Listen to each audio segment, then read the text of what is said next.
ఈరోజు first time బాధపడ్డా. నేను ఇప్పటి నుంచి చిన్న తప్పు చేయకుండా చదువుకుంటా. Thank you sir.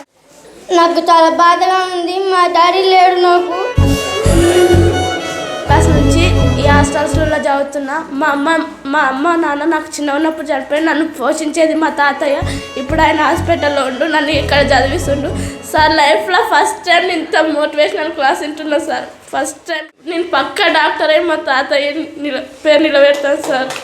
అమ్మ నాన్నలు ఎంత కష్టపడుతున్నారో నేను ఇన్ని రోజుల నుంచి నాకెంత చాలా మా నాన్న చదువుకోలేడు. మా నాన్న ఒక మేస్త్రి పని చేస్తాడు. నాన్నని తిట్టుకునేదాన్ని. తర్వాత ఒకరోజు మిడ్నైట్ నాన్న కాళ్ళ నుంచి బ్లడ్ వస్తుంటే అప్పుడు చూసిన నాన్న ఇంత కష్టపడేది నా కోసమే అని.